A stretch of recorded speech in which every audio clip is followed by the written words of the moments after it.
हर हर महादेव। आज हम लोग पुरातात्विक स्रोत मृद भांड को समझेंगे।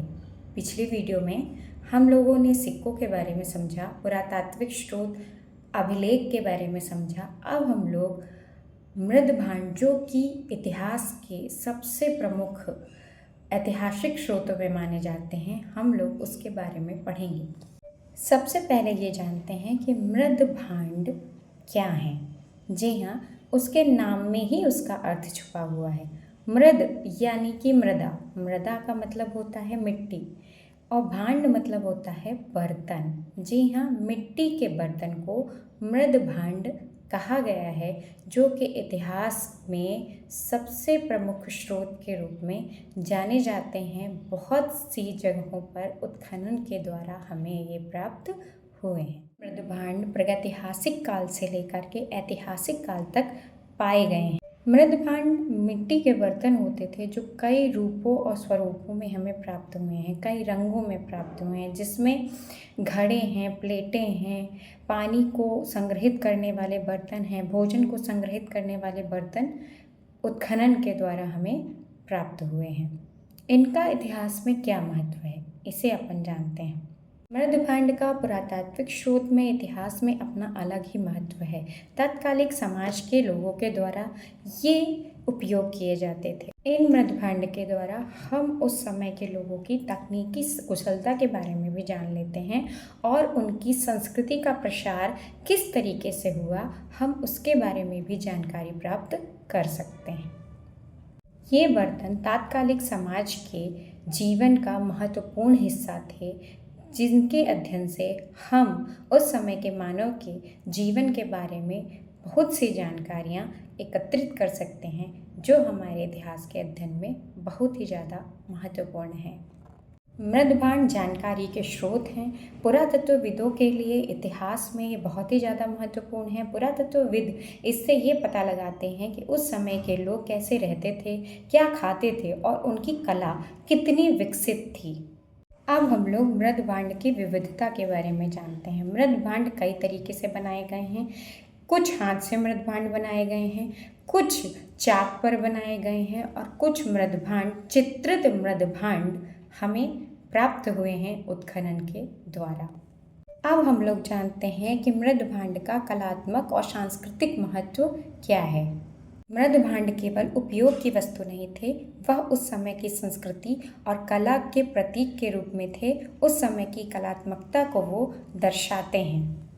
अब हम लोग मृद भांड के प्रकार के बारे में जानेंगे। मृद भांड कितने प्रकार के हमें प्राप्त हुए हैं। सबसे पहला मृद भांड जो प्राप्त हुआ है उत्खनन के दौरान, वह है गेरुवर्णी या गैरिक मृद भांड। गैरिक या गेरुवर्णी मृद भांड, OCP, ओका कलर्ड पॉटरी। जी हाँ, यह मृद भांड उत्खनन के द्वारा प्राप्त हुआ। ये मृद भांड हल्के भूरे व गेरुए रंग के होते हैं। ये ऊपरी गंगा घाटी में पाए गए हैं। ये संस्कृति 2000 से 1500 ईसा पूर्व की मानी जाती है। अब प्रश्न उठता है कि सबसे पहले इन मृद भांडों की खोज किसने की। गैरिक गैरुवर्णी मृद भांड की खोज पुरातत्वविद बीबी लाल जी ने 1949 में की थी। अब मृद भांड का दूसरा प्रकार समझते हैं। दूसरा प्रकार है चित्रित धूसर मृद भांड। जी हाँ, जिसका शॉर्ट फॉर्म जो बनाया गया है PGW, पेटेंट ग्रेवेयर।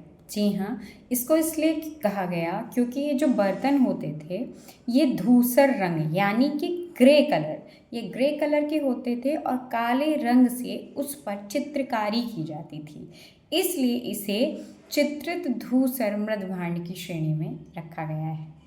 ये संस्कृति 1200 से 600 ईसा पूर्व तक भारत में मौजूद थी। चित्रित धूसर मृद भांड, जो कि ग्रे कलर यानी स्लेटी रंग के बर्तनों पर काले रंग की चित्रकारी की जाती थी, इसकी खोज जो हुई वो 1940 से 44 के बीच अहिच्छत्र नामक उत्खनन के क्षेत्र पे हुई, यानी कि पुरातत्व स्थल पे हुई, जो कि बरेली जिले में स्थित है। 1950 और 52 के बीच हस्तिनापुर की पूर्ण उत्खनन के दौरान पुरातत्वविद बीबी लाल जी को इसके बहुत सारे अवशेष प्राप्त हुए। अब मृदभांड का तीसरा प्रकार आता है कृष्ण लोहित मृदभांड, BRW। जी हाँ, इसका फुल फॉर्म होगा ब्लैक रेड वेयर। इसी के नाम से ही समझते हैं। BRW या कृष्ण लोहित मृदभांड। कृष्ण मतलब रंग यानी काला, लोहित मतलब लाल, ब्लैक रेड वेयर। इसका अर्थ हुआ काले और लाल का जो सम्मिश्रण किया गया इन बर्तनों पर, इसलिए इसको नाम दिया गया कृष्ण लोहित मृदभांड। इन बर्तनों की जो ऊपरी सतह होती थी वो लाल रंग की होती थी और आंतरिक सतह जो होती थी वो काले रंग की होती थी, इसलिए इसे कृष्ण लोहित मृदभांड के नाम से जाना गया। ये मृदभांड विभिन्न तरीके के प्राप्त हुए, जैसे कटोरे बड़े बड़े प्राप्त हुए हैं, घड़े प्राप्त हुए हैं और अन्य बर्तन भी कृष्ण लोहित मृदभांड के रूप में पाए गए हैं। इनका जो कालक्रम है, ये मृदभांड कब के हैं, तो ये मृदभांड इनका कालक्रम 323 ईसा पूर्व से 184 ईसा पूर्व माना जाता है। अब प्रश्न बनता है कि कृष्ण लोहित मृदभांड की खोज सबसे पहले किसने की, तो सर मार्टिन व्हीलर ने इसकी खोज 1945 में अरिकामेडु नामक स्थान पर और 1947 में ब्रह्मगिरी नामक स्थान पर खोजा था। अब आगे का मृदभांड का प्रकार है उत्तरी कृष्णमर्जित मृदभांड। जी हाँ, ये मृदभांड काले रंग के होते थे और इन्हें चमकाने के लिए एक विशेष मिट्टी का प्रयोग किया जाता था, जिससे उन बर्तनों की सतह चमकदार हो जाती थी।